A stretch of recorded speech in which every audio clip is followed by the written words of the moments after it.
मधुबन के बाबा मुरली वाले, आपका क्या कहना,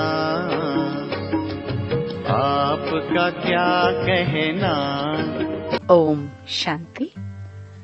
29 दिसंबर 2023। बाबा के महावाक्य। मीठे बच्चे, प्रश्नों में मुंझ ना छोड़ मन मनाभव रहो। बाप और वर्षे को याद करो। पवित्र बनो और बनाओ।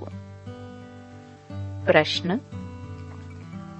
शिव बाबा, तुम बच्चों से अपनी पूजा नहीं करवा सकते हैं, क्यों?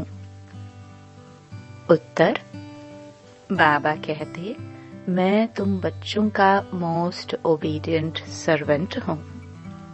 तुम बच्चे मेरे मालिक हो। मैं तो तुम बच्चों को नमस्ते करता हूँ। बाप है निरहंकारी। बच्चों को भी बाप समान बनना है। मैं तुम बच्चों से अपनी पूजा कैसे कराऊंगा? मेरे पैर भी नहीं है जिसको तुम धुलाई करो। तुम्हें तो खुदा ही खिदमतगार बन विश्व की सेवा करनी है। गीत। निर्बल से लड़ाई बलवान की। ओम शांति। निराकार शिव भगवान वाच्य। शिव बाबा निराकार है और आत्माएं जो शिव बाबा कहती हैं वह भी असल में निराकार हैं। निराकारी दुनिया में रहने वाले हैं। यहाँ पाठ बजाने के लिए साकार बने हैं। अब हम सबको तो पैर है, श्री कृष्ण को भी पाँव है, पैर पूजते हैं ना। शिव बाबा कहते हैं, मैं तो हूँ ओबीडियंट। मेरे पैर है नहीं जो तुमसे पैर धुलवाऊं व पूजा कराऊं। सन्यासी पैर धुलाते हैं ना। गृहस्थी लोग जाकर उनके पैर धोते हैं। पैर तो मनुष्यों के हैं। शिव बाबा को पैर ही नहीं है जो तुमको पैर की पूजा करनी पड़े। यह है पूजा की सामग्री। बाप कहते हैं, मैं तो ज्ञान का सागर हूँ। मैं अपने बच्चों से कैसे पैर धुलाऊंगा? बाप तो कहते हैं, वंदे मातरम। माताओं को फिर क्या कहना है? हाँ, खड़े होकर कहेंगे, शिव बाबा नमस्ते। जैसे सलाम वालेकुम कहते हैं ना, सो भी बाप को पहले नमस्ते करना पड़ता है। कहते हैं, आई एम मोस्ट ओबीडियंट। बेहद का सर्वेंट हूँ। निराकार और निरहंकारी कितना है? पूजा की तो बात ही नहीं। मोस्ट बिलवड चिल्ड्रन जो मिल्कियत के मालिक बनते हैं, उनसे कैसे पूजा कराएंगे? हाँ, छोटे बच्चे बाप के पांव पड़ते हैं क्योंकि बाप बड़ा है, परंतु वास्तव में तो बाप बच्चों का भी सर्वेंट है। जानते हैं कि बच्चों को माया बहुत तंग करती है, बहुत कड़ा पाठ है, बहुत अपार दुख अजुन आने वाले हैं। यह सारी बेहद की बात है। तब ही बेहद का बाप आते हैं। बाप कहते हैं, दाता मैं एक ही हूँ। अन्य किसी को भी दाता नहीं कह सकते। बाप से सब मांगते हैं। साधु लोग भी मुक्ति मांगते हैं। भारत के गृहस्थी लोग भगवान से जीवन मुक्ति मांगते हैं। तो दाता एक हो गया, गाया भी हुआ है, सर्व का सद्गति दाता एक। साधु लोग जब खुद ही साधना करते हैं तो औरों को फिर गति सद्गति कैसे दे सकते हैं? मुक्ति धाम और जीवन मुक्ति धाम दोनों का प्रोपरेटर एक ही बाप है। वह अपने समय पर आते हैं एक ही बार और सभी जन्म मरण में आते रहते हैं। यह एक ही बार आते हैं जबकि रावण का राज्य खत्म होना होता है, उसके पहले आ नहीं सकते। ड्रामा में पाठ ही नहीं है। तो बाप कहते हैं, तुमने मेरे द्वारा मुझे अब पहचाना है। मनुष्य नहीं जानते तो सर्वव्यापी कह दिया है। अभी तो है रावण राज्य, भारतवासी ही रावण को जलाते रहते हैं, तो सिद्ध है रावण राज्य भारत में है, राम राज्य भी भारत में है। यह बातें राम राज्य स्थापन करने वाला ही समझाते हैं कि कैसे अब रावण राज्य है। यह कौन समझाते हैं? निराकार शिव भगवान वाच्य। आत्मा को शिव नहीं कहेंगे, आत्माएं हैं सब सालिग्राम। शिव एक को ही कहा जाता है, सालिग्राम तो अनेक होते हैं। यह है रुद्र ज्ञान यज्ञ। वह ब्राह्मण लोग जो यज्ञ रचते हैं, उसमें एक बड़ा शिवलिंग और छोटे छोटे सालिग्राम बनाकर पूजा करते हैं। देवियों आदि की पूजा तो वर्ष वर्ष होती है। यह तो रोज मिट्टी के बनाते हैं और पूजा करते हैं। रुद्र का बड़ा मान होता है। सालिग्राम कौन है वह तो जानते नहीं। तुम शिव शक्ति सेना पतितों को पावन बनाती हो। शिव की पूजा तो होती है, सालिग्राम कहाँ जाए? तो बहुत मनुष्य रुद्र यज्ञ रच सालिग्राम की पूजा करते हैं। शिव बाबा के साथ बच्चों ने भी मेहनत की है। शिव बाबा के मददगार हैं। उन्हों को कहा जाता है खुदाई खिदमतगार। खुद निराकार भी जरूर कोई शरीर में आएंगे ना। स्वर्ग में तो खिदमत की दरकार नहीं। शिव बाबा कहते हैं, देखो यह मेरे खिदमतगार बच्चे हैं। नंबरवार तो है ना, सबकी पूजा तो कर न सके। यह यज्ञ भी भारत में ही होते हैं। यह राज बाप ही समझाते हैं। वह ब्राह्मण लोग व सेठ लोग थोड़े जानते हैं। वास्तव में यह है रुद्र ज्ञान यज्ञ। बच्चे पवित्र बन भारत को स्वर्ग बनाते हैं। यह बड़ी हॉस्पिटल है जहाँ योग द्वारा हम एवर हेल्दी बनते हैं। बाप कहते हैं, मुझे याद करो। देह अहंकार पहला नंबर विकार है जो योग तोड़ता है। बॉडी कॉन्शियस होते हो, बाप को भूलते हो, तब ही फिर और विकार आ जाते हैं। यह योग निरंतर लगना बड़ी मेहनत है। मनुष्य श्री कृष्ण को भगवान समझ उनकी पूजा करते हैं, परंतु वह पतित पावन तो है नहीं जो उनके पैर पूजे जाए। शिव तो है ही बिगर पांव। वह आकर माताओं का सर्वेंट बनते हैं और कहते हैं, बाप और स्वर्ग को याद करो तो फिर तुम 21 जन्म राज्य करेंगे। 21 पीढ़ी गाई हुई है और धर्मों में नहीं गाई जाती। किसी भी धर्म वाले को 21 जन्म स्वर्ग की बादशाही नहीं मिलती है। यह भी ड्रामा बना हुआ है। देवता धर्म वाले जो और धर्मों में मिक्स हो गए हैं, वह फिर निकल आएंगे। स्वर्ग के सुख तो अपरम अपार हैं। नई दुनिया नए मकान में अच्छा सुख होता है। थोड़ा पुराना होने में कुछ न कुछ दाग हो जाते हैं, फिर रिपेयर किया जाता है।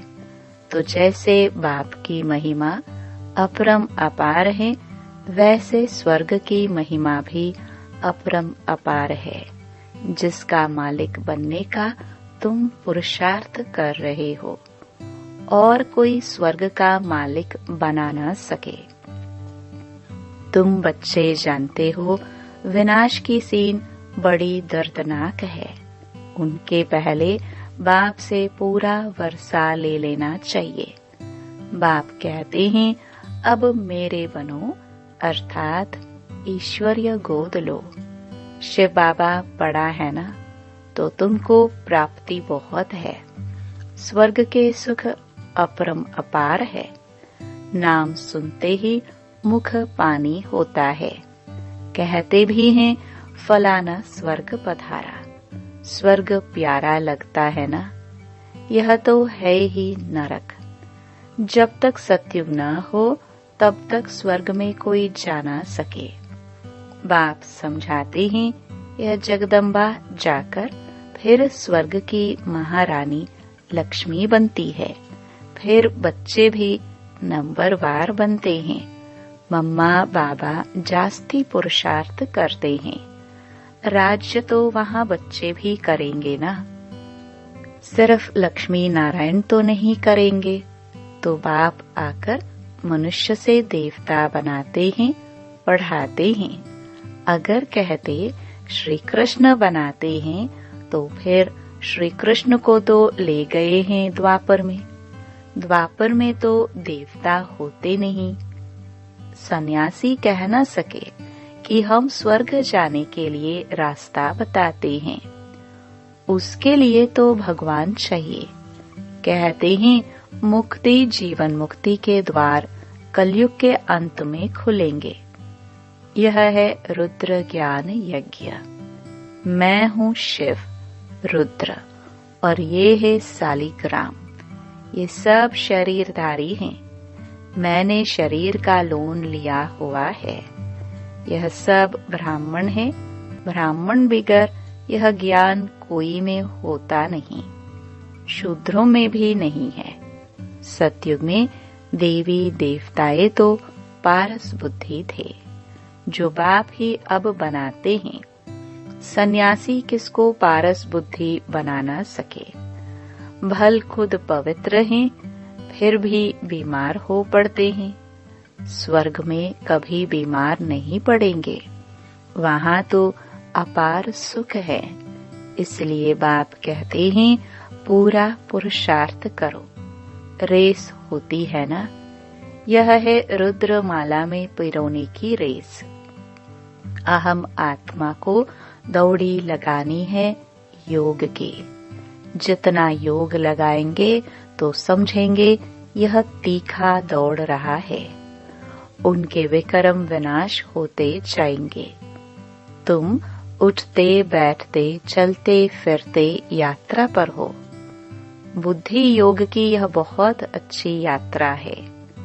तुम कहते हो ऐसे स्वर्ग का अपरम अपार सुख पाने के लिए पवित्र क्यों नहीं रहेंगे।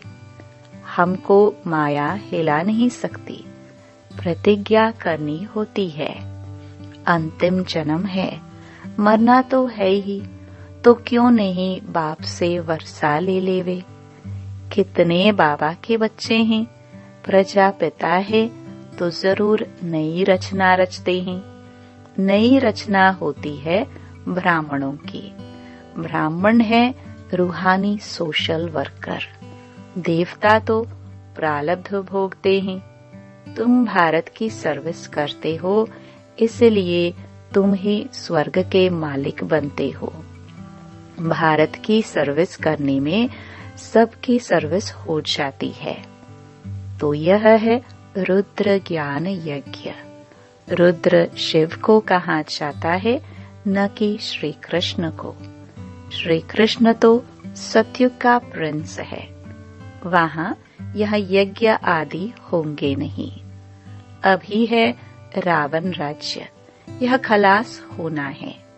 फिर कभी रावण बनाएंगे ही नहीं। बाप ही आकर इन जंजीरों से छुड़ाते हैं।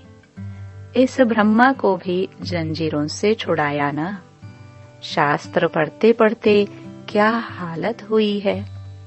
तो बाप कहते हैं अब मुझे याद करो। बाप को याद करने की हिम्मत नहीं है। पवित्र रहते नहीं, फालतू प्रश्न पूछते रहते हैं। तो बाप कहते हैं मन मना भव। अगर किसी बात में मूंझते हो तो उसको छोड़ दो, मन मना भव। ऐसे नहीं कि प्रश्न का रिस्पॉन्स नहीं मिला तो पढ़ना ही छोड़ दो। कहते हैं भगवान है तो रिस्पॉन्स क्यों नहीं देते। बाप कहते हैं तुम्हारा काम है बाप और वर्षे से चक्र को भी याद करना पड़े। वह भी त्रिमूर्ति और चक्र दिखाते हैं। लिखते हैं सत्यमेव जयते, परंतु अर्थ नहीं समझते। तुम समझा सकते हो। शिव बाबा को याद किया तो सूक्ष्म वतनवासी ब्रह्मा विष्णु शंकर भी याद आएंगे और स्वदर्शन चक्र को याद करने से विजयंती हो जाएंगे। जयते मना माया पर जीत पहनेंगे।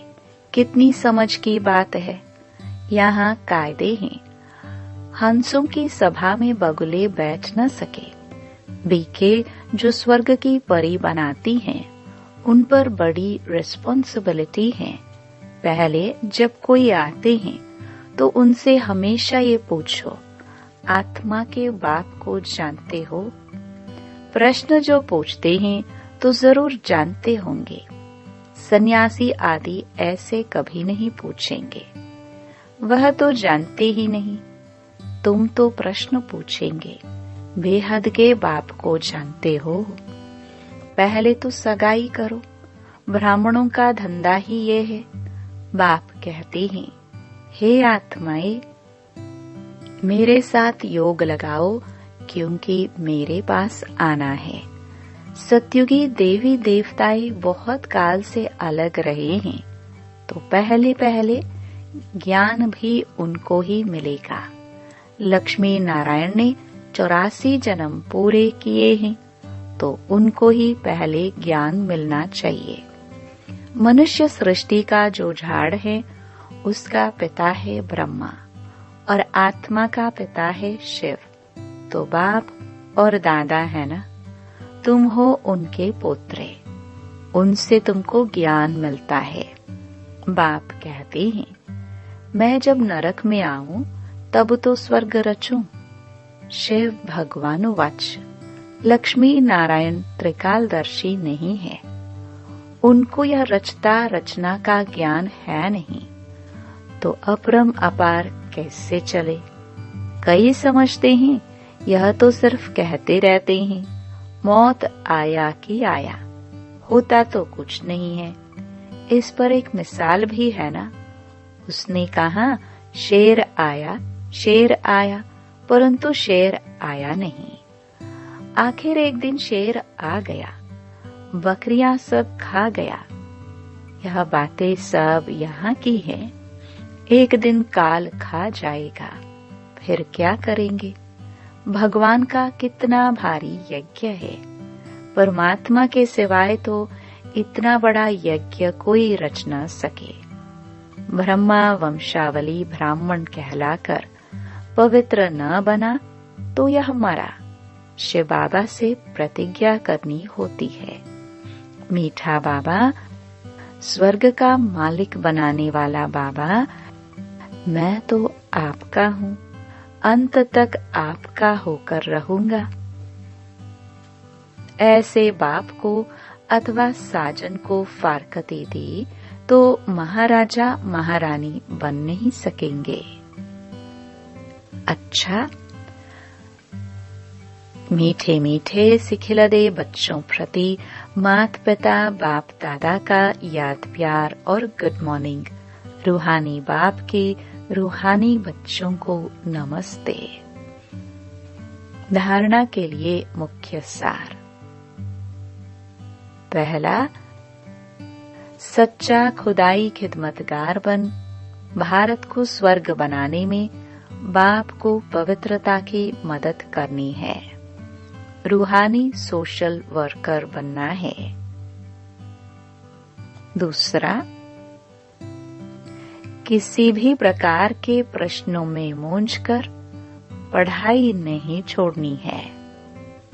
प्रश्नों को छोड़ बाप और वर्षे को याद करना है। वरदान। हदों से पार रह सबको अपनेपन की महसूसता कराने वाले अनुभवी मूर्त भव। जैसे हर एक के मन से निकलता है मेरा बाबा, ऐसे सभी के मन से निकले कि यह मेरा है। बेहद का भाई है या बहन है, दीदी है, दादी है, कहाँ भी रहते हो, लेकिन बेहद सेवा के निमित्त हो। हदों से पार रहकर बेहद की भावना, बेहद की श्रेष्ठ कामना रखना, यही है फॉलो फादर करना। अभी इसका प्रैक्टिकल अनुभव करो और कराओ। वैसे भी अनुभवी बुजुर्ग को पिताजी, काका जी कहते हैं। ऐसे बेहद के अनुभवी अर्थात सबको अपनापन महसूस हो। स्लोगन। उपराम स्थिति द्वारा उड़ती कला में उड़ते रहो तो कर्म रूपी डाली के बंधन में फंसेंगे नहीं। ओम शांति।